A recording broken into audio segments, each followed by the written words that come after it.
بسم اللہ الرحمن الرحیم نحمدہ ونصلی ونسلم علی رسولہ الکریم اما بعد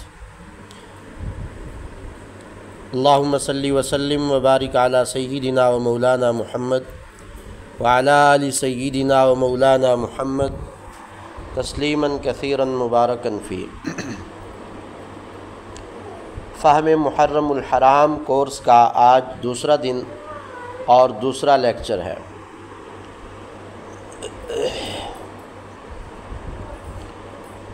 کل کے لیکچر میں ہم نے صحابی کی تعریف، مقام صحابی اور منصب صحابیت کے حوالے سے گزارشات عرض کیں۔ امید ہے کہ احباب نے انہیں سنا اور سمجھا ہوگا۔ اگلی جو بات ہم کرنے جا رہے ہیں صحابہ کرام رضی اللہ عنہم اجمعین کے حوالے سے، وہ یہ ہے صحابیت ایک ایسا رتبہ ہے کہ جس کی وجہ سے سابقہ گناہ اللہ تبارک و تعالی معاف فرما دیتے ہیں۔ صحیح بخاری اور حدیث کی دیگر کتابوں میں یہ حدیث اور روایت موجود ہے۔ رحمت کائنات صلی اللہ تعالی علیہ وسلم نے ارشاد فرمایا، ان الاسلام یہدم ما کان قبلہ، کہ اسلام پہلے کے تمام اعمال کو، گناہوں کو مٹا دیتا ہے۔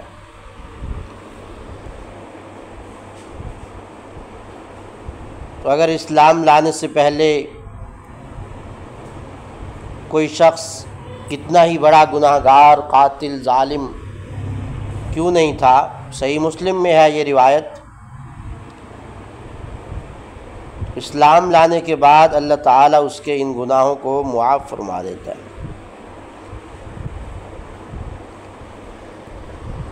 جب اللہ تعالیٰ نے اور دین نے معاف کر دیے، صحیح مسلم کی حدیث نمبر 121 ہے یہ، تو اب کسی بھی شخص کو اس بات کی اجازت نہیں ہے کہ وہ صحابی کے ان اعمال کا طعنہ دے جو اس نے اسلام سے پہلے کیے تھے، یا انہیں اس کے ان کاموں کی وجہ سے اس کی شان گھٹانے کی تنقیص اور تنقید کی کوشش کرے جو اس نے قبول اسلام سے پہلے کیے تھے۔ ایسی جسارت، ہرزہ سرائی اور یاوہ گوئی، یہ در حقیقت اللہ تعالیٰ اور رسول اللہ صلی اللہ علیہ وسلم کی ذات اقدس پر اعتراض ہوگا۔ اس کی ہم اگر کچھ مثالیں لے لیں تو بات سمجھنا آسان ہو جائے گا۔ مثال کے طور پر حضرت وحشی رضی اللہ تعالیٰ عنہ ایک صحابی ہیں جنہوں نے رسول اللہ صلی اللہ علیہ وسلم کے سگے چچا سید الشہداء حضرت حمزہ رضی اللہ تعالیٰ عنہ، اسد اللہ و اسد رسولی، جو اللہ اور اللہ کے رسول کے شیر ہیں، ان کو شہید کیا۔ بہت بڑا جرم تھا اور بڑی دردناک شہادت غزوہ احد میں ہوئی حضرت امیر حمزہ رضی اللہ تعالیٰ عنہ کی۔ رسول اللہ صلی اللہ علیہ وسلم کو سخت صدمہ پہنچا، لیکن یہ ایمان اور اسلام لے آئے۔ روایات سے یہ بات معلوم ہوتی ہے کہ رسول اللہ صلی اللہ علیہ وسلم نے ان سے فرمایا تھا کہ تم میرے سامنے نہ بیٹھا کرو، لیکن ایسا نہیں ہے کہ آپ نے ان کا اسلام رد کر دیا ہو، یا یہ ہے کہ ان کے سابقہ اعمال کی وجہ سے کسی کو طعن اور تشنیع کی اجازت دی ہو۔ اسی طرح حضرت عمر بن خطاب رضی اللہ تعالی عنہ جب تک اسلام نہیں لائے تھے تو دیکھا جائے تو بھئی کیسا خطرناک ارادہ تھا کہ آقا نامدار صلی اللہ تعالی علیہ وسلم تک کو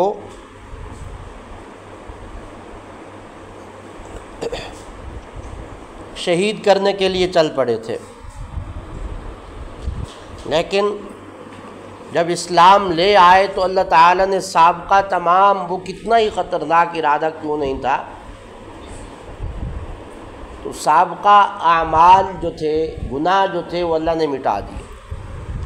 دوسری حدیث میں ہے التائب من الذنب کمن لا ذنب لہ،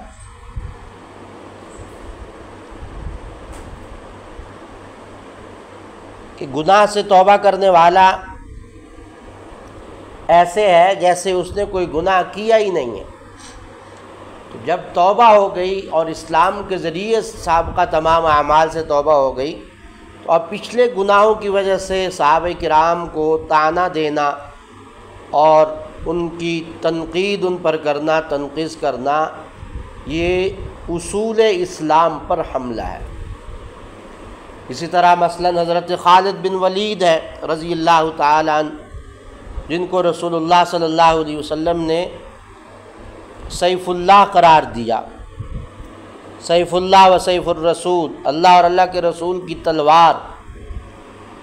انہوں نے اسلام لانے سے پہلے بے شمار جنگوں میں اسلام کے خلاف حصہ لیا۔ غزوہ احد میں جو مسلمانوں کو وقتی شکست ہوئی ہے، وقتی ہزیمت ہوئی ہے، اس کا سبب یہی بنے۔ رسول اللہ صلی اللہ علیہ وسلم نے 50 تیر اندازوں کا ایک دستہ جبل احد کے دامن میں ایک چھوٹی پہاڑی پر کھڑا کیا، بیک سائڈ پر، پشت کی جانب 50 تیر انداز کو عربی میں کہا جاتا ہے رامی، اور اس کی جمع آتی ہے رمات۔ آج بھی وہ پہاڑی موجود ہے، اس کو کہا جاتا ہے جبل الرمات، یعنی تیر اندازوں کی پہاڑی۔ اور اس کے قریب میں ہی مقبرۃ الشہداء ہے، جہاں پر غزوہ احد کے شہداء مدفون ہیں۔ اللہ تعالیٰ نے وہاں جانے اور اس کی زیارت کرنے کا موقع عنایت فرمایا۔ ہم نے وہ پہاڑی دیکھی جہاں رسول اللہ صلی اللہ علیہ وسلم نے 50 تیر اندازوں کو مقرر کیا تھا کہ تم نے اس مقام کو چھوڑنا نہیں ہے، جو بھی ہو جائے۔ لیکن ہوا یہ کہ جب جنگ کی صورتحال تبدیل ہوئی، مسلمانوں کو جو یہاں 50 تیر انداز تھے، ان کو یہ لگا کہ بھئی فتح ہو گئی ہے، کافروں کو شکست ہو گئی ہے، لہذا یہاں کھڑے ہونے کی اب ضرورت نہیں رہی۔ وہاں سے 40 صحابہ ہٹ گئے، 10 صحابہ موجود رہے۔ حضرت خالد بن ولید رضی اللہ تعالیٰ عنہ اس وقت تک ایمان نہیں لائے تھے، کافروں کے لشکر میں شامل تھے۔ انہوں نے پشت کی جانب سے حملہ کیا، جو یہاں پر موجود تھے لوگ ان کو بھی شہید کر دیا، اور مزید بھی صورتحال ایسی بنی کہ جس میں ٹوٹل 70 صحابہ کرام شہید ہو گیا، جس میں حضرت حمزہ بھی شہید ہو۔ اب یہ ساری اس کارروائی کا سبب جو بنے ہیں مسلمانوں کی شکست کے، وہ حضرت خالد بن ولید رضی اللہ تعالیٰ عنہ بنے۔ لیکن صاف ظاہر ہے کہ یہ ان کا عمل قبول اسلام سے پہلے کا تھا۔ کتنا ہی بڑا، جب اللہ تعالیٰ کفر اور شرک تک کے گناہوں کو اسلام لانے سے معاف کر دیتے ہیں، تو جو عملی برائی ہے، بد عملی ہے، اس کو بھی اللہ تعالیٰ معاف فرما دیتے ہیں۔ تو یہ نقطہ سمجھنے کا ہے کہ اسلام لانے سے سابقہ تمام گناہ معاف ہو جاتے ہیں۔ جب سابقہ تمام گناہ معاف ہو گئے تو اب صحابہ کی ایمان لانے سے پہلے کی جو زندگی ہے، اس بنیاد پر ان پر طعن و تشنیع کرنا، سب و شتم کرنا، تنقید کرنا اور تنقیص کرنا یہ جائز نہیں ہے۔ اتنی بات سمجھ آ گئی؟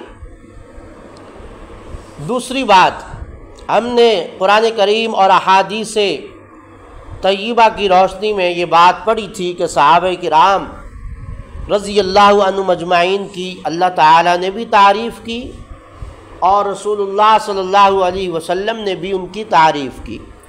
ان کا ادب اور احترام واجب، اور ان کی اقتداء، اتباع اور پیروی لازم ہے۔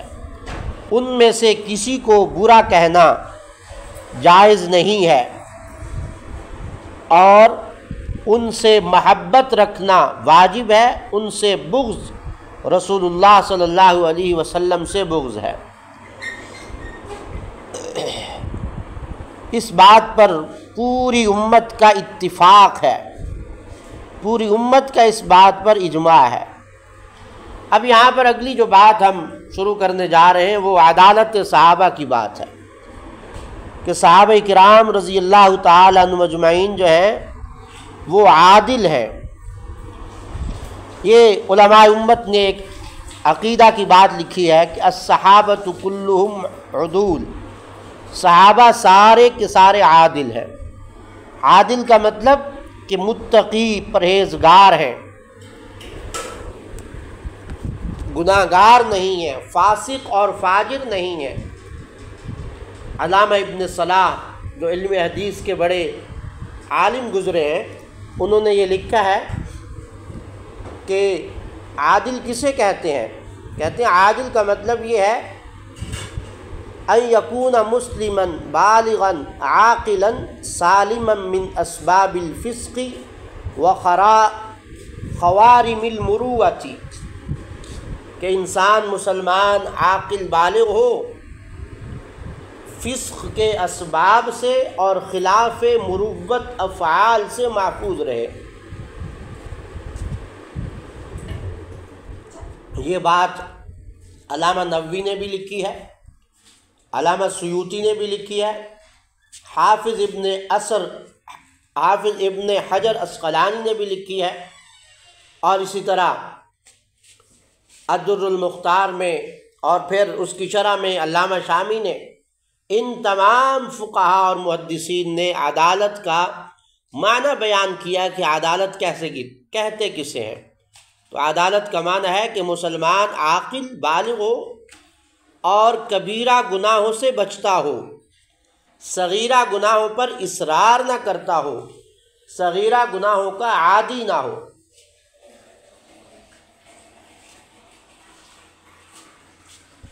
اور اس کے مقابلے میں جو لفظ آتا ہے وہ فسق کا آتا ہے۔ تو صحابہ کرام رضی اللہ عنہم اجمعین جو تھے وہ عادل تھے، فاسق اور فاجر نہیں تھے، گناہ گار نہیں تھے۔ پھر یہاں پر ایک سوال پیدا ہوتا ہے، سوال یہ پیدا ہوتا ہے کہ بھئی صحابہ معصوم تو تھے نہیں، معصوم تو صرف اور صرف انبیاء کرام ہیں، انبیاء کے علاوہ کوئی معصوم نہیں ہے۔ اس بات کو بھی یہاں پر سمجھ لیجئے کہ معصوم کون ہے جی؟ صرف انبیاء کرام ہیں، نبیوں کے علاوہ کوئی معصوم نہیں ہے۔ معصوم کا مطلب کیا ہے کہ نبیوں سے کوئی گناہ ہوتا نہیں ہے، نبیوں کے علاوہ کوئی معصوم نہیں ہے، حتیٰ کہ صحابہ بھی معصوم نہیں ہیں، ان کے بعد تابعین، تبع تابعین،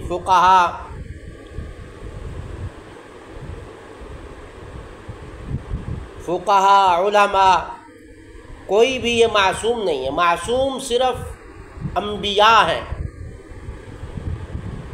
بھئی جب انبیاء معصوم ہیں تو صحابہ کرام کو آپ کیسے عادل قرار دے سکتے ہیں؟ ان سے بھی تو گناہ ہو سکتا ہے، اور بعض اوقات ہوا بھی ہے۔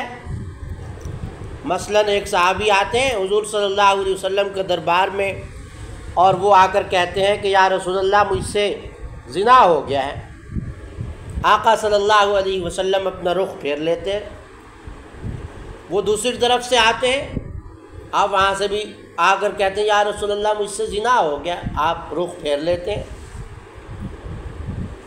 اور جب وہ بار بار اصرار کرتے ہیں اور اقرار کرتے ہیں تو پھر ان پر سزا جاری ہوتی ہے، رجم کی سزا جاری ہوتی ہے، ان کو سنگسار کر دیا جاتا ہے، پتھر مار مار کے ختم کر دیا جاتا ہے۔ اب زنا کا ارتکاب تو ہو گیا ان سے۔ اسی طرح ایک صحابی ہے جن کا نام فاطمہ مخزومیہ ہے، ان سے چوری کا ارتکاب ہو جاتا ہے۔ یا جیسے ابھی ہم نے پڑھا غزوہ احد میں رسول اللہ صلی اللہ علیہ وسلم نے جن 50 تیر اندازوں کو پہاڑی پر کھڑا کیا تھا، ان میں سے 40 نے وہ پہاڑی چھوڑ دی، اور ان سے یہ غلطی ہوئی، ان سے یہ گناہ ہوا، اللہ تعالیٰ نے اس پر انہیں تنبیہ فرمائی۔ ٹھیک ہے، تو اس طرح کے مختلف واقعات ہمیں ملتے ہیں حدیث کی کتابوں سے، سیرت کی کتابوں سے، کہ کسی نہ کسی صحابی سے کوئی ایسا جرم، کوئی ایسا گناہ، کوئی ایسی غلطی، لغزش ہو گئی۔ تو پھر اس بات کا کیا مطلب ہے کہ صحابی عادل ہے، متقی اور پرہیزگار ہے، وہ فاسق اور گناہ گار نہیں ہے؟ اس کا کیا مطلب ہے؟ تو یاد رکھیے اور یاد رکھیے، صحابہ معصوم تو نہیں ہیں لیکن صحابہ محفوظ ہیں۔ یہ جملہ یاد کر لیجئے کہ صحابہ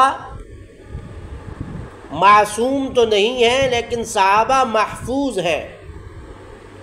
محفوظ کا مطلب کیا ہے؟ معصوم کا مطلب یہ ہے، معصوم نہیں ہے کا مطلب یہ ہے کہ صحابہ کرام سے کبھی کبیرہ گناہ بھی ہو سکتا ہے اور ہوا بھی ہے، مگر صحابہ میں اور عام امتی میں ایک بڑا فرق ہے۔ وہ فرق کیا ہے؟ وہ فرق یہ ہے کہ گناہ کبیرہ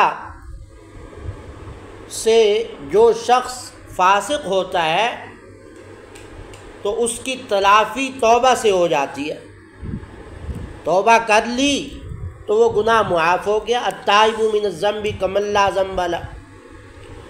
اب صحابہ میں اور عام امتی میں فرق یہ ہے کہ عام امتی کے بارے میں یہ ضمانت اور یہ کوئی یقین نہیں ہے کہ اس نے توبہ کی ہے یا نہیں کی، جبکہ صحابہ کے بارے میں یہ بات قرآن کریم سے اور احادیث سے معلوم ہوتی ہے، ان میں اللہ کا ڈر اور اللہ کی خشیت اتنی تھی کہ پہلے تو وہ کوئی گناہ کرتے نہیں تھے، اللہ کا ڈر ان میں تھا، لیکن اگر کبھی انجانے میں بتقاضۂ بشریت کسی سے کوئی گناہ ہو گیا تو اس وقت تک انہیں چین نہیں آتا تھا جب تک وہ توبہ نہیں کر لیتے تھے۔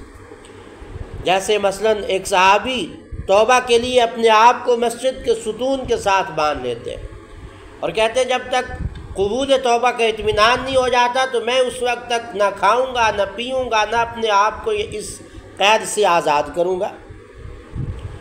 تو یہ اللہ تعالیٰ کا ڈر، تقوی، خوف، خشیت ان میں اتنا ہوتا تھا کہ وہ توبہ کر کے ہی ان کو چین آتا تھا۔ ہر مسلمان کو خود بھی بغیر کسی واضح دلیل کے اعتماد، عقل و انصاف کا تقاضا ہے، لیکن صحابہ کے معاملے میں ہمارا یہ گمان نہیں ہے۔ قرآن نے اس کی تصدیق کی ہے۔ بیعت حدیبیہ جو ہے اس میں تذکرہ موجود ہے، بیعت رضوان، بیعت شجرہ بھی کہا جاتا ہے، جس میں رسول اللہ صلی اللہ علیہ وسلم نے تقریباً 1500 صحابہ سے بیعت لی۔ ان کے بارے میں اللہ تعالیٰ نے کہا لقد رضی اللہ عن المؤمنین اذ یبایعونک تحت الشجرہ، کہ اللہ راضی ہو گیا ایمان والوں سے جب وہ بیعت کر رہے تھے آپ کی درخت کے نیچے۔ اور رسول اللہ صلی اللہ علیہ وسلم نے یہ بھی فرمایا کہ اس بیعت میں جو لوگ شریک تھے ان میں سے کسی کو جہنم کی آگ نہیں چھوئے گی۔ اسی طرح جو ہم نے کل آیت پڑھی اس میں کیا تھا؟ رضی اللہ عنہم ورضوا عنہ، اللہ ان سے راضی، وہ اللہ سے راضی۔ سورہ حدید میں فرمایا وَكُلًّا وَعَدَ اللَّهُ الْحُسْنَى، اور اسی طرح ایک آیت میں فرمایا سورہ توبہ میں لَقَدْ تَابَ اللَّهُ عَلَى النَّبِيِّ وَالْمُهَاجِرِينَ وَالْأَنصَارِ الَّذِينَ اتَّبَعُوهُ فِي سَاعَةِ الْعُسْرَةِ مِن بَعْدِ مَا كَادَ يَزِيغُ قُلُوبُ فَرِيقٍ مِّنْهُمْ ثُمَّ تَابَ عَلَيْهِمْ إِنَّهُ بِهِمْ لَرَءُوفٌ رَحِيمٌ، کہ اللہ نے نبی، مہاجرین، انصار کی توبہ قبول فرمائی کہ جنہوں نے تنگی کے وقت بھی نبی کی پیروی کی، قریب تھا کہ ایک فریق کا دل ٹیڑھا ہو جائے، پھر اللہ نے ان کو معاف کر دیا۔ خلاصہ کیا ہے؟ خلاصہ اس کا یہ ہے کہ قرآن کریم نے اس بات کی ضمانت دی ہے کہ صحابہ چاہے وہ ابتدا میں ایمان لانے والے ہوں یا بعد میں ایمان لانے والے ہوں، کسی سے بھی اگر عمر میں زندگی میں کبھی کوئی گناہ سرزد ہو جائے تو وہ اس پر قائم نہیں رہے گا، توبہ کر لے گا۔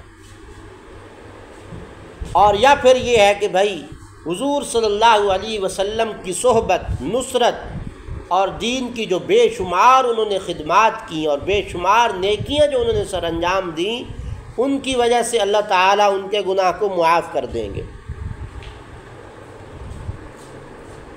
مفتی اعظم پاکستان مفتی محمد شفیع عثمانی رحمہ اللہ نے اپنی کتاب مقام صحابہ میں اس پر تفصیل سے بحث فرمائی ہے۔ ہم نے بھی اس پر عدالت صحابہ کے عنوان پر ایک تفصیلی آرٹیکل اور مضمون لکھا تھا، جو جامعہ فاروقیہ کراچی کے مجلہ منتھلی میگزین الفاروق میں بھی شائع ہوا اور دارالعلوم دیوبند کے رسالہ میں بھی شائع ہوا، انڈیا ہندوستان سے۔ الغرض صحابہ کرام معصوم تو نہیں ہے، محفوظ ہے۔ خلاصہ اس بات کا کیا ہوا؟ خلاصہ اس بات کا یہ ہوا کہ صحابی سے اولاً تو گناہ ہوتا نہیں ہے، اللہ تعالیٰ اس کو گناہ سے محفوظ رہتے ہیں۔ اگر ہو جائے تو اللہ تعالیٰ اس کو اس گناہ پر قائم نہیں رہنے دیتے، یا یہ ہے کہ اس گناہ کو اس کے کھاتے میں باقی نہیں رہنے دیتے۔ اور تیسری بات یہ ہے کہ جو بعض صحابہ سے کچھ گناہ ہوئے ہیں تو اس کے پیچھے بھی کوئی نہ کوئی مصلحت اور اللہ تعالیٰ کی حکمت تھی، اس حکمت کی بنیاد پر وہ ہوئے۔ مثال کے طور پر یہ جو رجم کا معاملہ ہے سنگسار کا، قرآن نے زنا کی سزا بیان کیا، الزانی والزانیۃ فاجلدوا کل واحد منہما 100 جلدہ، کہ زنا کرنے والا مرد ہو یا عورت ہو، ہر ایک کو 100 کوڑے لگاؤ۔ اب یہ سزا جو ہے یہ ہمیں احادیث سے پتہ چلتا ہے کہ یہ سزا کنوارے زنا کرنے والوں کے لیے ہے، اور اگر شادی شدہ شخص زنا کرتا ہے تو اس کے لیے سزا رجم یعنی سنگسار کی سزا ہے۔ نبی کریم صلی اللہ علیہ وسلم جو تشریف لائے دنیا میں، تو آپ صرف یہ نہیں کہ آپ نے ایک اصول اور دستور حیات بیان فرما دیا اور ختم، قصہ ختم، بلکہ آپ نے پریکٹیکلی عملی طور پر زندگیوں میں اس کو نافذ کر کے دکھایا کہ بھائی یہ ایک دستور اور نظام اور سسٹم ہم آپ کو دے رہے ہیں، اور اس کو یوں آپ نے اپنی زندگیوں میں اپلائی کرنا ہے اور فالو کرنا ہے۔ چنانچہ اس طرح کے جو معاملات پیش آتے رہے ہیں، مثلا ایک صحابی سے زنا ہو رہا ہے، پھر اس کی سزا ہو رہی ہے، تو امت کو یہ بتانے کے لیے کہ نبی نے اس قانون کو نافذ کر کے دکھایا ہے۔ ایک خاتون سے چوری ہو رہی ہے جو صحابیہ ہیں، اور اس کے بارے میں حضرت صلی اللہ علیہ وسلم کو یہ کہا جا رہا ہے کہ یا رسول اللہ آپ کچھ رعایت فرما دیجیے۔ آپ فرماتے ہیں کہ اس فاطمہ کی جگہ اگر میری بیٹی فاطمہ ہوتی تو میں اس کا بھی ہاتھ کاٹ دیتا۔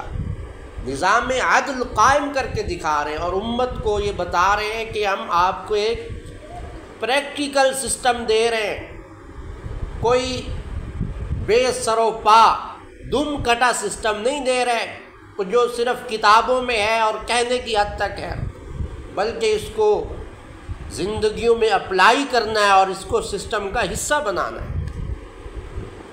اب اگر وہ زنا ہوتا ہی نہ اس صحابی سے تو یہ حکم نافذ کیسے ہوتا، یہ قانون نافذ کیسے ہوتا؟ چوری ہوتی نہ تو یہ قانون نافذ کیسے ہوتا؟ اور غزوہ احد وغیرہ میں جو صحابہ سے لغزش ہوئی ہے، ان سے اگر وہ لغزش نہ ہوتی تو بے شمار جو اس کی حکمتیں اور فائدے اور نتائج اور احکام جو سامنے آئے وہ کیسے آتے؟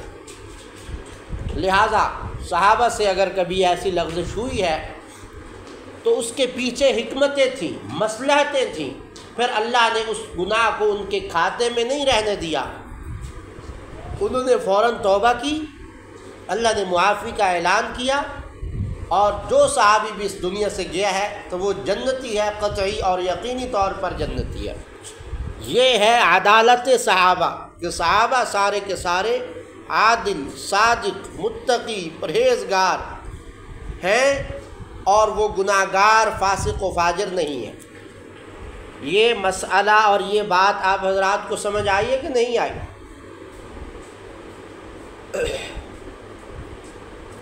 اسی وجہ سے اہل سنت والجماعت نے یہ کہا ہے کہ اب صحابہ کرام رضی اللہ عنہم اجمعین کے بارے میں زبان درازی جائز نہیں ہے۔ علامہ ابن صلاح نے علوم الحدیث میں لکھا ہے، اسی طرح حافظ ابن عبد البر نے الاستیعاب کے مقدمہ میں لکھا ہے، لکھتے ہیں فَهُمْ خَيْرُ الْقُرُونِ وَخَيْرُ أُمَّةٍ کہ صحابہ جو ہیں وہ سب سے بہتر زمانہ تھا ان کا اور بہترین امت تھے وہ۔ اخرجت للناس ثبتت عدالت جمیعہم، ان سب کی عدالت ثابت ہو گئی۔ کیسے؟ بثناء اللہ عز وجل علیہم وثناء رسول اللہ صلی اللہ علیہ وسلم، ولا اعدل ممن ارتضى اللہ بصحبت نبیہ ونصرتہ، ولا تزکیۃ افضل من ذالک ولا اعدل ممن ارتضاہ اللہ۔ فرمایا کہ جن کو اللہ نے اپنے نبی کی صحبت کے لیے چن لیا، اس سے بڑا عادل کون ہوگا، اس سے بڑا افضل کون ہوگا، اور اس سے بڑی کوئی تعدیل نہیں ہے۔ تعدیل کا مطلب کہ اللہ نے انہیں عادل قرار دیا۔ الغرض امام نووی نے پھر یہاں پر بعض لوگ وہ بھی ہیں جو بعض دوسرے صحابہ کو پر طعن و تشنیع کرتے ہیں، مثلا حضرت معاویہ رضی اللہ تعالیٰ عنہ کے بارے میں کہ بھئی حضرت معاویہ تو حضرت علی کے مقابلے میں آ گئے تھے، پھر حضرت معاویہ کو باغی کہنا، فاسق و فاجر کہنا۔ امام نووی جو صحیح مسلم کے شارح ہیں، جلیل القدر محدث ہیں، ریاض الصالحین کے نام سے ان کی حدیث کی بڑی مشہور کتاب ہے، کیا فرماتے ہیں؟ فرماتے ہیں الصحابۃ کلہم عدول من لابس الفتن وغیرہم باجماع من یعتد بہ، کہ صحابہ سارے عادل ہیں، جو اختلافات میں مبتلا ہوئے وہ بھی اور جو اختلافات میں مبتلا نہیں ہوئے وہ بھی، سارے کے سارے عادل ہیں۔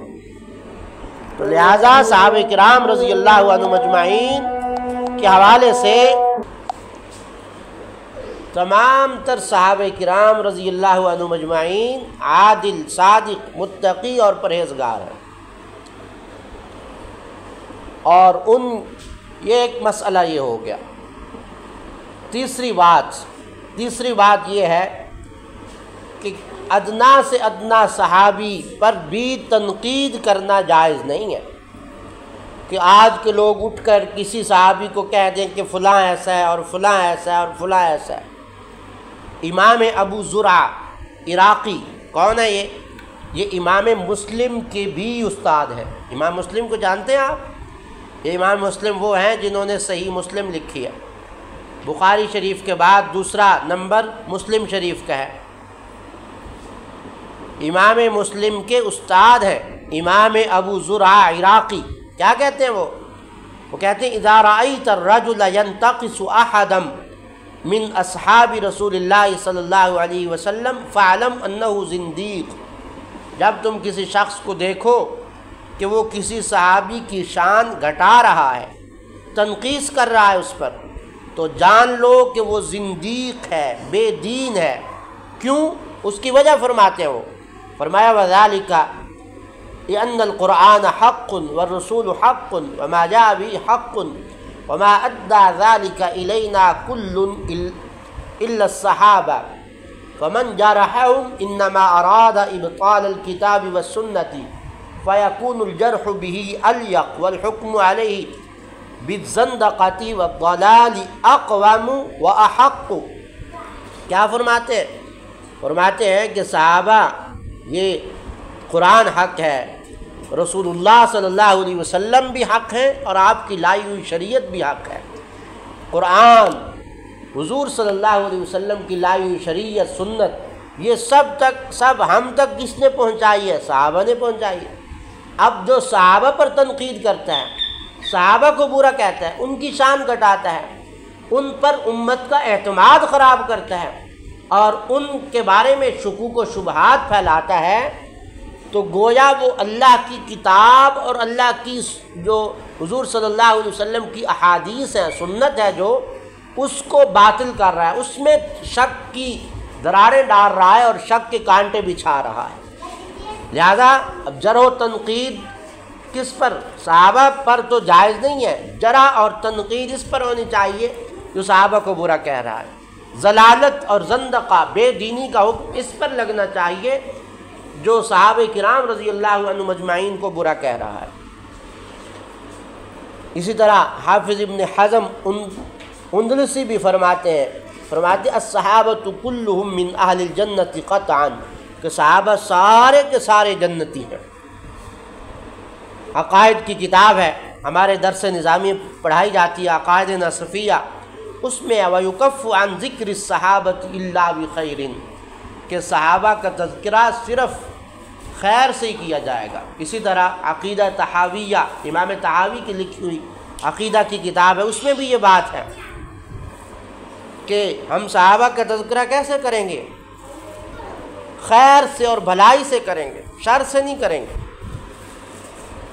سید شریف جرجانی عظیم عالم گزرے، ان کی کتاب ہے شرح مواقف کے نام سے، اس میں انہوں نے لکھا ہے یجب تعظیم الصحابۃ کلہم، تمام صحابہ کی تعظیم ضروری ہے، والکف عن القدح فیہم، اور ان پر تنقید کرنا جائز نہیں ہے۔ ہمارے ماضی قریب، اتنا قریب بھی نہیں خیر، مجدد الف ثانی، دوسرا 1000 سال، 1000 سال مکمل ہوا اور دوسرا 1000 سال جب شروع ہوا تو اس کے وہ مجدد کہلاتے ہیں۔ ان کے مکتوبات میں بھی یہ بات موجود ہے، فارسی میں ہے ان کے مکتوبات، اور اس میں انہوں نے یہ باتیں تفصیل کے ساتھ لکھی ہیں کہ صحابہ کرام رضوان اللہ علیہم اجمعین کے حوالے سے ہمیں کیا خیالات رکھنے چاہیے، کیا اعتقادات رکھنے چاہیے۔ بہرحال 3 باتیں آج کے سبق میں ہم نے گزارش کی۔ نمبر 1 یہ کہ اسلام لانے سے سابقہ تمام گناہ اور غلطیاں معاف ہو جاتی ہیں، لہٰذا اگر کوئی صحابی اسلام لانے سے پہلے کفر کر رہا تھا، شرک کر رہا تھا، مسلمانوں کے خلاف جنگوں میں شریک تھا، جب وہ اسلام لے آیا تو اب اس کے سابقہ گناہوں کی وجہ سے اس کو نشانہ تنقید بنانا جائز نہیں ہے۔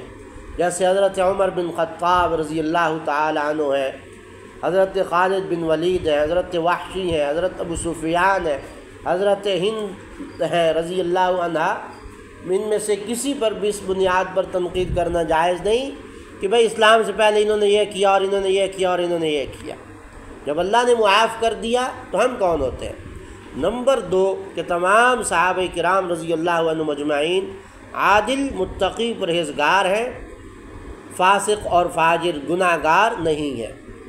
نمبر 3 کہ صحابہ کرام رضی اللہ عنہم اجمعین پر تنقید جائز نہیں ہے، ان پر سب و شتم جائز نہیں ہے، ان کو برا کہنا جائز نہیں ہے، بلکہ ان کا جب بھی تذکرہ ہوگا تو اچھائی اور بھلائی کے ساتھ ہوگا۔